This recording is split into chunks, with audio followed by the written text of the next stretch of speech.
Eden, welcome. Hi, Lindsay. Hi there. Thanks so much for joining us. For everyone out in the full circle land, chronic wellness land, this is Eden Fromberg. This is a woman that I have been kind of following online for a little bit who embodies for me really where I would love to see women's health headed. And I'm so very excited that you were willing to join us and enter into the discussion today. I know you have a very busy schedule, so thank you so much for joining us. Thank you for having me. It's my pleasure.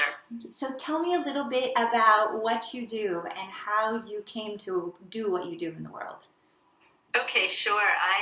Well, currently I have a lot going on, and it's in New York City, which is very intense. I am a holistic obstetrician and gynecologist, and after delivering babies and working with midwives for many years, I'm now focusing a lot more on women's wellness, gynecology, and also deep healing from chronic illness. I work with a lot of female pain and have special training in that area. I'm also an osteopathic physician, and I'm board certified in holistic medicine, so I feel like I really try to learn a lot and bring a lot back to offer my patients lots of different wellness tools, as you call them, and I'm really excited about speaking with you more about that. I also have a lot of international passions. Like in the 90s, I worked with a project in Indonesia, in Bali, called Yayasan Bumi Sahat, which means Healthy Mother Earth Foundation, and that foundation has grown. We built clinics, and Robin Lim won the CNN Hero Award in 2011. So that's another passion of mine. Multi-passionate.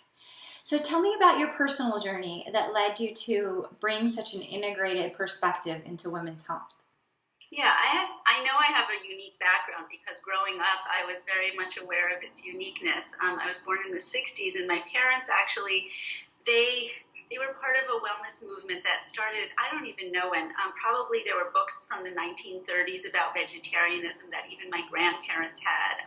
So I was brought up as a third-generation vegetarian. My mother took me to naturopathic physicians and gave me like blended carrot juice and blended vegetables when I was young. So I really grew up with an awareness of the wholeness of all things and the goodness within people, and always carried that sense with me. And when it came time for education, well, I was from a very academic background, so I was, kind of encouraged to go to medical school and really make the most of the academic pathway. And, it was difficult, but I'm glad that I did it because it gives me the ability to really help people in a way that a lot of wellness practitioners don't have, meaning that I can kind of have that foot within the medical system, but also really bring the wellness tools and the knowledge and the understanding and the research to back that all up. Amazing. And so you're managing to do this in a very high-paced, high-stress environment geographically and within a field that has a tremendous amount of structure and pressure around it. How are you navigating those?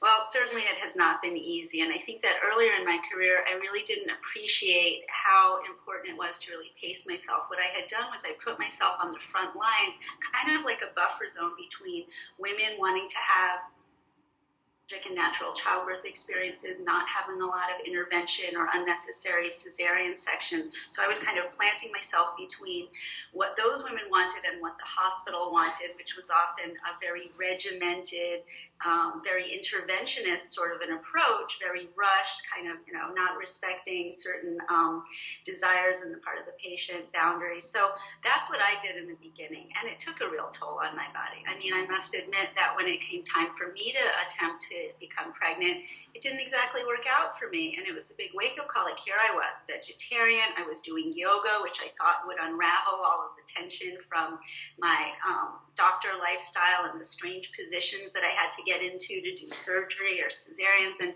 to be honest, I realized that formula was not at all working for me. And when I started to help women more with gynecological illness, and I started to slow down the pace of my own practice, I started to be able to see what women were really needing and even appreciate what I could have given even better to my obstetrical patients, such as concepts of self-care, concepts of pacing oneself in life, how to manage stress, how to use food as a sort of supportive tool instead of something that you kind of always are doing battle with. And there's so much more that we could say, but yeah, I really took a turn both in my career and in my own personal approach to wellness. And, I've even encountered some autoimmune illness and some bowel illness. So everything that I encounter gives me more reason to want to research and find out what's going on with innovation in the field so that I can bring these tools to myself and my patients. And you're doing that so beautifully. I know one of the big tenets of wellness for you is movement and the importance of movement for our well-being, but also it sounds like as medicine itself. Tell me a little bit about your philosophy around movement. Well, I'm actually an osteopathic physician, which means that we appreciate that the structure of the body very much can support or not the function of the organs and glands. But osteopathic medicine is largely a hands-on technique. So going along in my career, I guess yoga came to be something that I valued maybe in the mid-90s. I started to do a lot of yoga and did teacher trainings and got really involved in that. And so yoga became very much my movement practice. But what's happened, for me at least, and the way that yoga has kind of evolved in America, it's become a very kind of a glamorous practice. A lot of the depth and the inner awareness explorations of yoga are not really what it's about. And I actually own a yoga studio called Leela Wellness. We've been around since 2003, and we do a lot of prenatal, but our, more general yoga focus has really shifted to more somatic movement as well as more therapeutic and restorative yoga styles because people seem to really need it. I mean, people don't even realize sometimes how burnt out they are with the stress levels and the fast pacing of their lives, and so movement is this incredible thing that can really change that. I mean, a lot of people in New York, we sit for work, we may not wear the most physiologic footwear, let's say, so of course we encourage that, but if somebody's sitting a lot, their body's not going to be in good shape. They're essentially training to sit, and if you do yoga for an hour, it's not going to change the fact that you're training to sit. So the body needs to encounter gravity in different orientations. There's a lot of research through the NASA scientists about gravity, of course, because astronauts, they don't get any gravity and it takes quite a toll on their body. So movement is a way to move the body in relation to gravity in all sorts of different angles, and it stimulates what's called the mechanobiome. Like everyone's heard maybe of the genome. Biome. Now there's the mechanobiome, and it means how, when we use the structure of our bodies or how things from the environment influence our structures, are taken into our genes and actually change how our genes work. It's called epigenetics, and it means that you might not get breast cancer if you move your arm a certain way. They've done studies that show that certain types of pressure on breast cancer cells can make them resolve and become normal, or the lymphatic drainage of the breast can be increased. And so a lot of this is fairly nascent. It's really kind of newer knowledge, and we have to figure out ways to apply it. But I think that everyone can participate in their own well-being right now by moving. Even if you're sick, you can always move just a little bit. You can do micro movements. You can just move with your own breath. Oh, it's so important. I know. Thinking back to an interview we did with Natalie Garay, who is also she's a Pilates instructor, but also very interested in, obviously, movement with the pelvic floor, and getting people just to start in their own beds. If we're not up moving, just even doing stretches in bed, or as you say, dropping into that breath. So incredible. So there's another key component to the work that you do, which is, well, there are so many, but let's go into the next one, nature.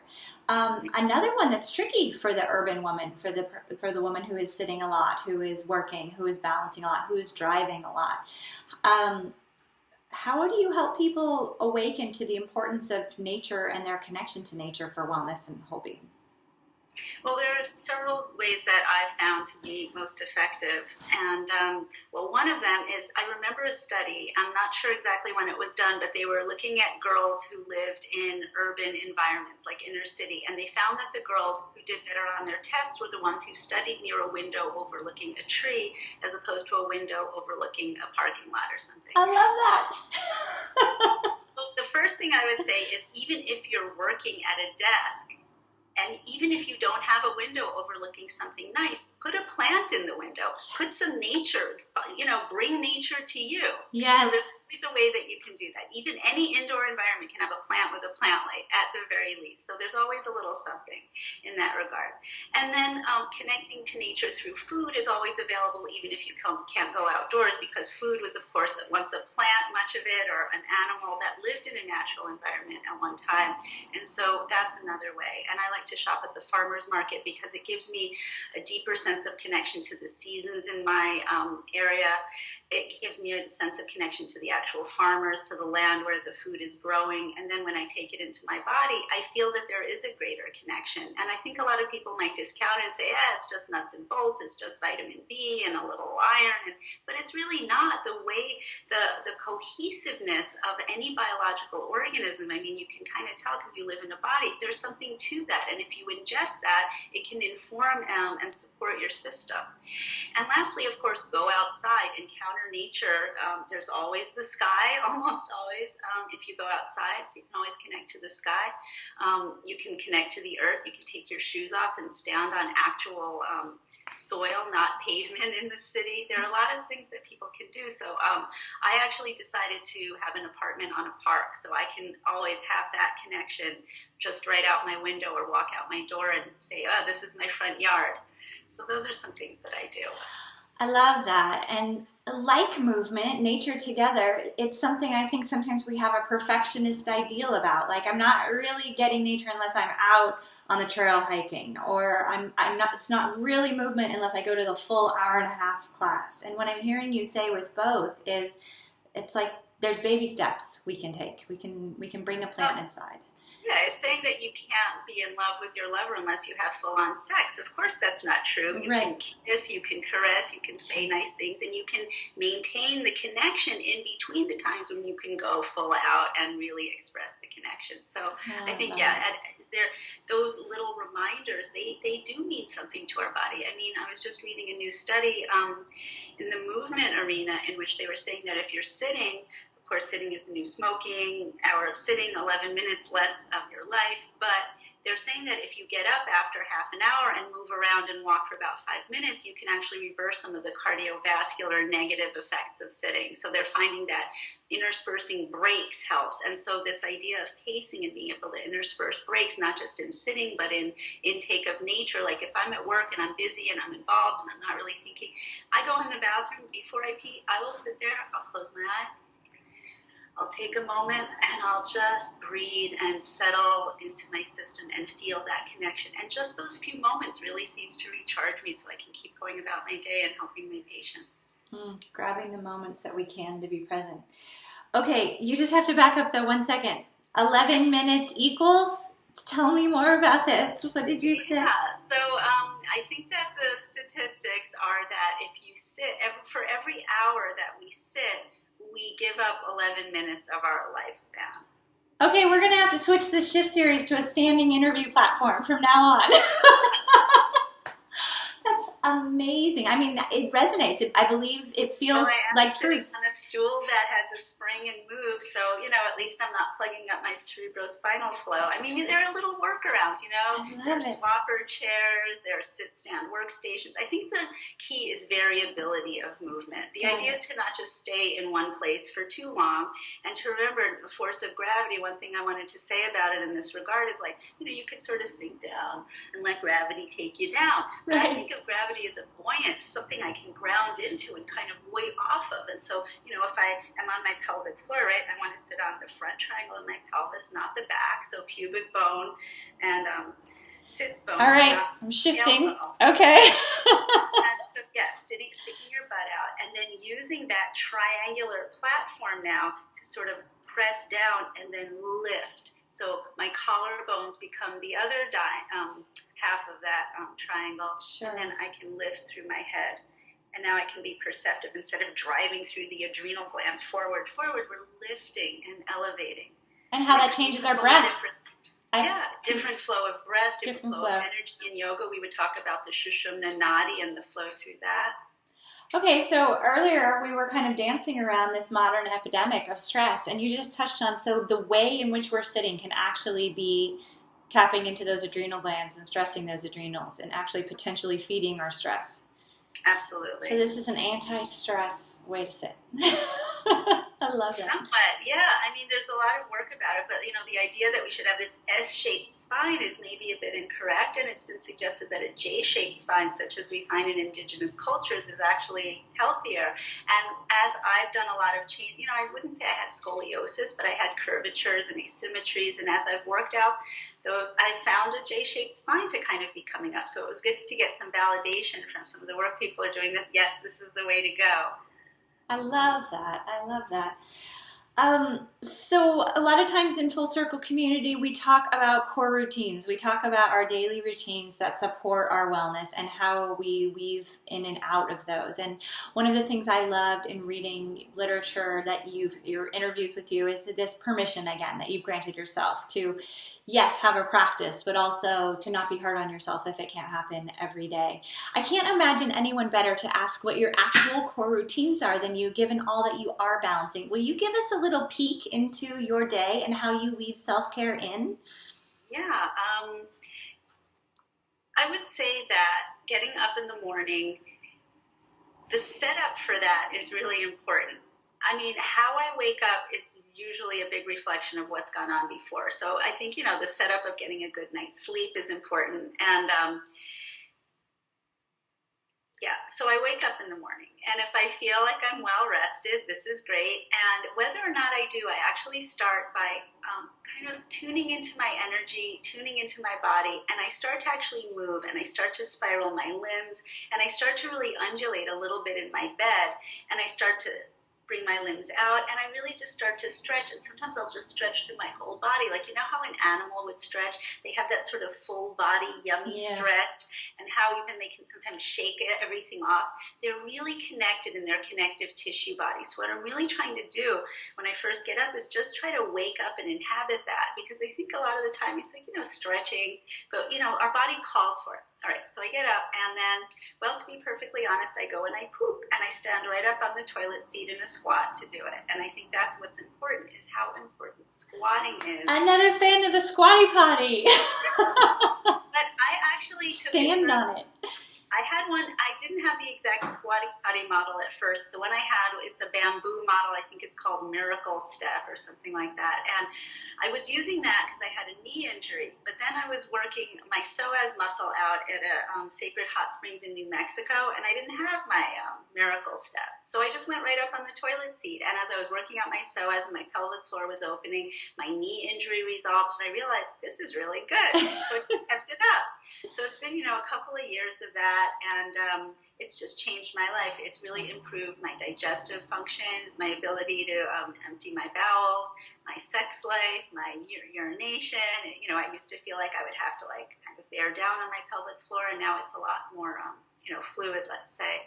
So I think squatting is so important because it puts the weight-bearing forces into our hips. And as women, hip fractures and osteoporosis in old age are a big, big problem. And we don't bear weight in our hips. And that's what's physiologic. Like all around the world, people squat. And then in European countries, in Western culture, in America, we sit in chairs a lot. So again, back to how sitting is so bad, it takes you out of the squat, which is what we really need.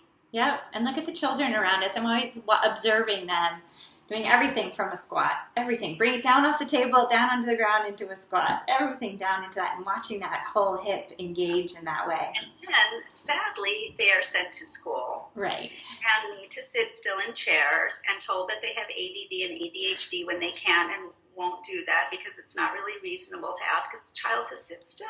Yeah. I mean, plus the nutrition, the sugar, we could get into a lot. But we sure could. Okay, so we got you into the squat. So then from there, you're heading into your morning with your core routines. Okay, so, I usually will have breakfast then. And for a long time, so it's important to talk a little about my dietary background. So brought up as a third-generation vegetarian, but brought up in a household in which my grandfather's generation and they all dropped dead of heart attacks in their 40s. So no cholesterol, so there's this idea of Pritikin. He was an author and a doctor in the 70s. So I was what I would call a Pritikin vegan at one point, and it was not a good thing, meaning no salt, no sugar, no fat. I mean, nothing. Right. Very, very kind of a dry diet, and it made me very, very inflamed. So at this point in my life, having suffered my illnesses, having gone through my adrenal burnout from all that obstetrical frontline work, I really had to figure out how to support my tissue. And a lot of people encouraged me to go paleo, eat meat, and it's just inconceivable to me. I mean, I was brought up a vegetarian. I feel very ethical about animals, and people are like, but you know, animals need to die to nourish the plants. It's like, I get all that, but it's very emotional. It's like, you know, Sure. so I have to honor who I am. Sure. And what I figured out to do was that I know the farm that my eggs come from. The chickens are very, very happy there. And so that has allowed me to kind of go back out of the vegan realm and find more supportive food. So I go to the farmer's market where I can find my farmers. I get my pastured eggs. I use sheep and goat cheeses. I use sauerkraut or a fermented food, avocado, tahini. So I make this like kind of like rich breakfast every day at this point. I used to do shakes and quick things. Now I really make a rich breakfast, and then that'll ground me. Because when I was eating a lot of high carb diet, the brown rice, all that stuff,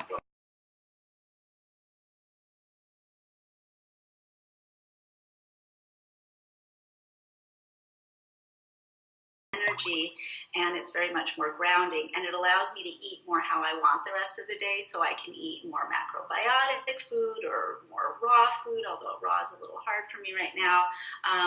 Sometimes I'll have some fish, which I think is a little weird conceptually because I don't really like to eat it, but I can tell it helps me and supports me. And I use tons of coconut oil and fats, and I love vegetables and bean soups and turnips and those kind of vegetables that are around this time of year. So dietary-wise, that's kind of how it goes with me. But I do admit that, you know, I have to really find time to eat and make time for that during the day, and have little snacks, and have the snacks be an okay, like, you know, eating, I don't know, like a half of an avocado with a little piece of cheese and some fresh herbs might be a snack, or you know, having an almond butter smoothie, something like that. So those would be snacks. So after that, usually, you know, if it's a work day, I'll go to work. If it's not a work day, I might be going off to yoga or some sort of a movement practice. Sometimes I'll even move around on my mat before I leave the house, do a couple of plow poses, do a little breathing exercise.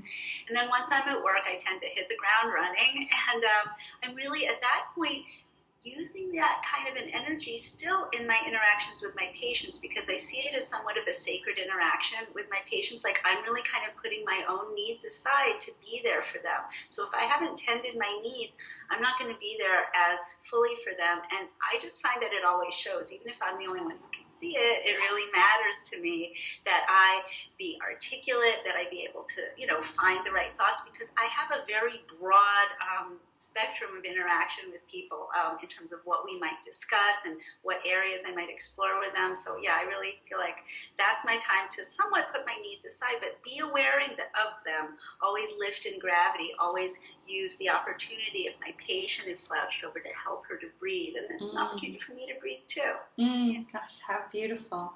And then I guess towards the end of the day, I would admit that, yes, I have trouble changing channels, making transitions, winding down. You know, it's like maybe it's hard to get going, maybe it's hard to kind of wind down, but, you know, I have my tools and I know how important it is. So at some point, I may even eat something at my desk before I leave the office so I don't have low blood sugar. But, you know, I'll go home and I'll really try to relax. I will admit that I watch too much TV, but, you know, it happens. And, but it, you know, it's something that I weave in and out of. You know, it's one of those New York things, like you just want to go and like let the TV really.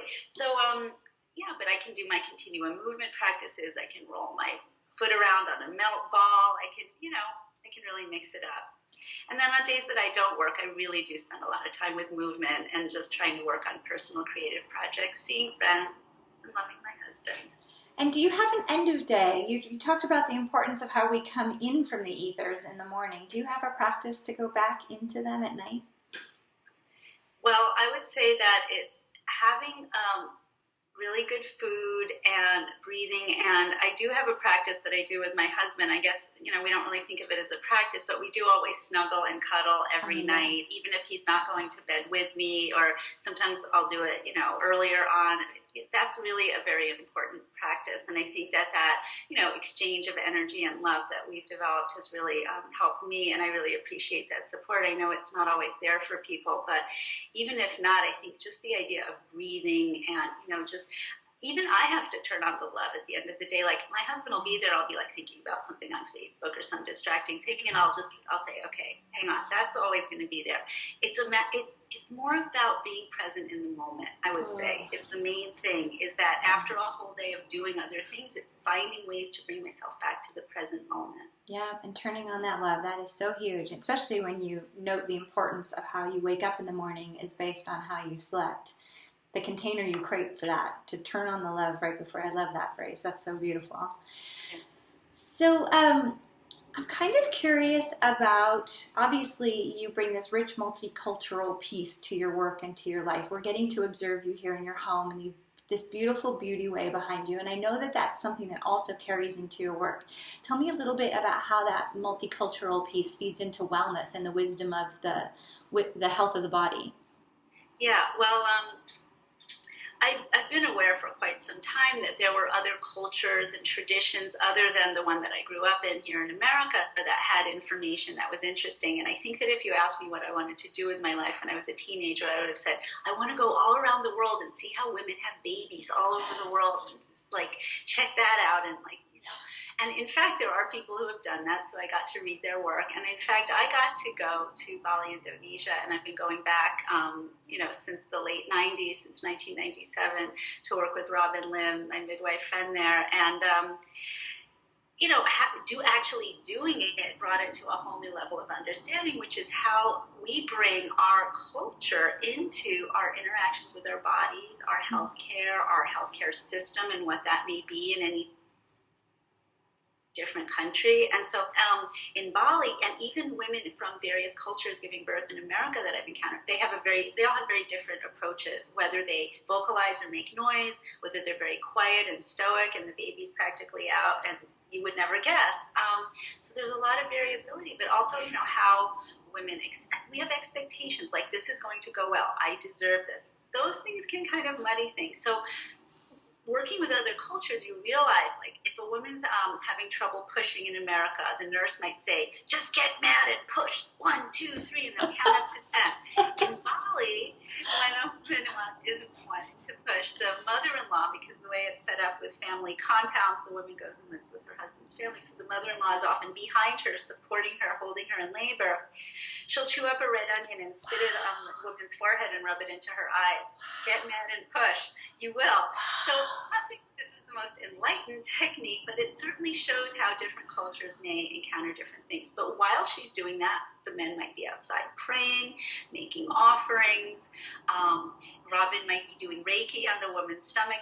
We just call in whatever modalities really might work for people. And to say that Reiki isn't real or praying to the spirits isn't real, and how do you know that? They really seem to believe it, and they're believing it. I mean, everyone's heard of the placebo effect, even if that's all it is. I mean, shamanism, there's something to be said for it because it engages something that's behind our conscious minds. It engages the part of us that can really be an active participant in the healing process that we often might discount or turn off by our various cultural assumptions. And so the other weekend I had the opportunity to work with Rocio Alarcon. She's an Andean ethnobotanist and shaman healer, so from the mountains of Ecuador. And she was showing us different techniques to release energy in different areas of the body, and we did herbal baths with cacao. Oh, it was incredible. But what was interesting is the areas we were releasing energy and the areas of she talked about they're the same areas of lymphatic drainage. She talked about how traumas lodge into the landscapes of our bodies. So a lot of the principles, you start to realize that a lot of people who lived closer to nature and closer to the rhythms of their own bodies were able to really find techniques that work for them. And now that we have the modern world, of course, well, it's not scientifically proven, people say.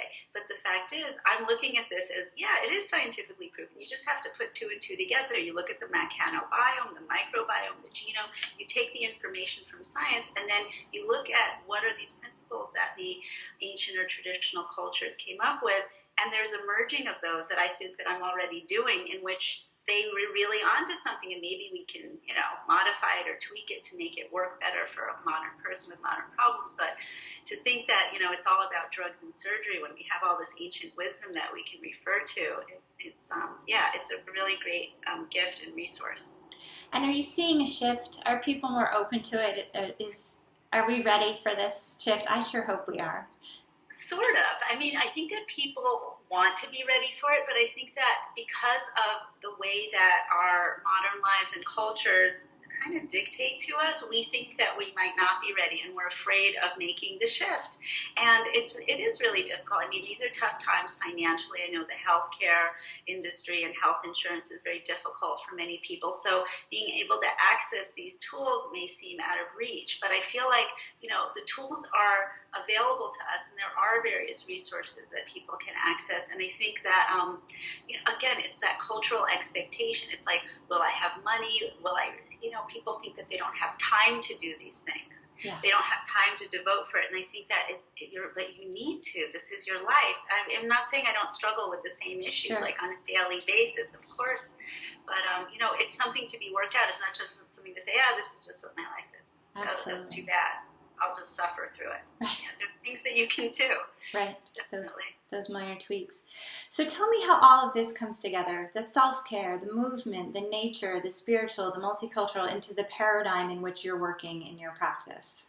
Well, what I'm starting to call it is biointelligent paradigm, because this concept of biointelligence, it's kind of not very well understood, but kind of at the forefront in a lot of ways. And it's because a lot of medical research, let's say genome companies, they're looking into the genome and finding ways to tweak it. Like, we know 80% of the genes can be turned on and off by either lifestyle choices, drugs, That's huge. That's huge. So huge. Yes. So, 80% is stuff that we can do. And the idea that they're looking for pharmaceuticals, it's like, well, I'm not waiting for them to find some pharmaceutical that might even have risks and side effects. I'm going to start tweaking my own genome in ways that we already know will work. I'm going to use movement. I'm going to use my diet. I'm going to use the way that I look at my life.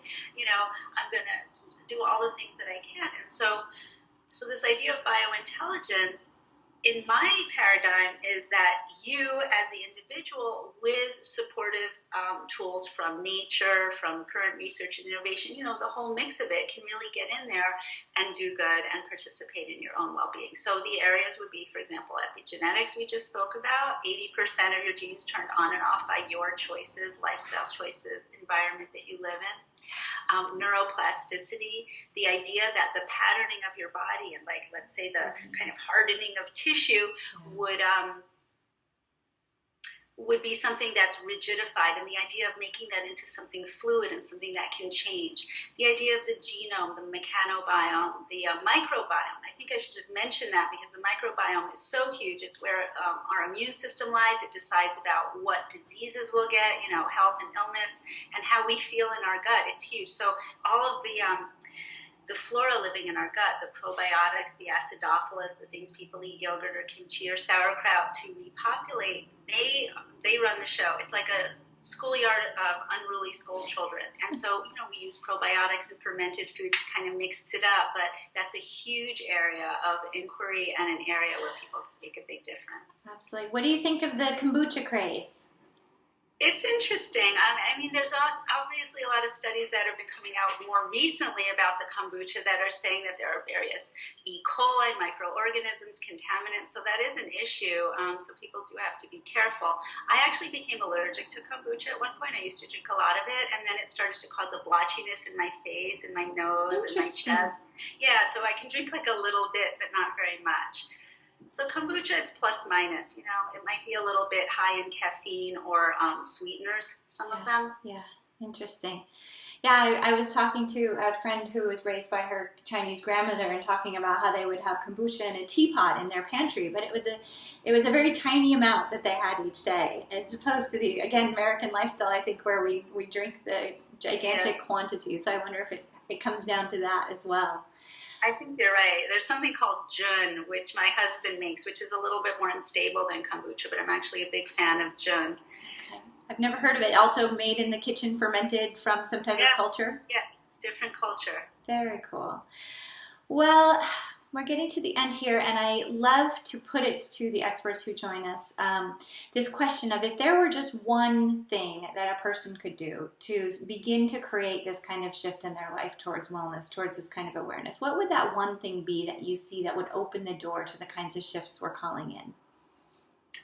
Well, I would have to say movement, because without movement, nothing happens. I mean, even if you eat food, you have to swallow it. It has to move around your body. So even good nutrition relies on movement. And so maybe I'll just take a moment to talk about water, because water is our oceans, it's in our bodies. Our bodies are literally ecosystems within the larger ecosystem. And so the movement of water and the idea that we have evolved from the oceans into these beautiful containers of water that interact in the environment is really wonderful. And water can carve rivers, water can create form and structure. And so the idea that we can, through movement, find innovation through our own curiosity and imagination, I think is important, because it's part of how we can engage in our own well-being. So in a more sort of poetic or even metaphorical sense, we can use movement as well as in a very literal sense. Oh, I just love that.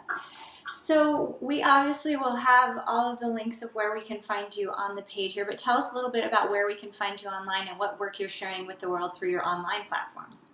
Yeah, so my website, dredenfromberg.com, just DREDENFROMBERG.com. I also have my wellness center, Lila Wellness, where we post all the classes and workshops, and that's LILAWELLNESS.com. And I guess that what we're planning is a lot of different classes and workshops, a lot of movement modalities that really speak to the biointelligent paradigm, ranging from, continuum to different types of yoga. I mean, you'll see there's going to be a lot of great stuff coming up. We will be following. I'm looking to do some more international workshops and retreats coming up, so maybe bring women to Bali to do a real women's healing process retreat. Oh, that sounds amazing. Well, we will definitely be following your work. Thank you so very much for joining us today. It's my pleasure. Take care. See you. Take care. Bye.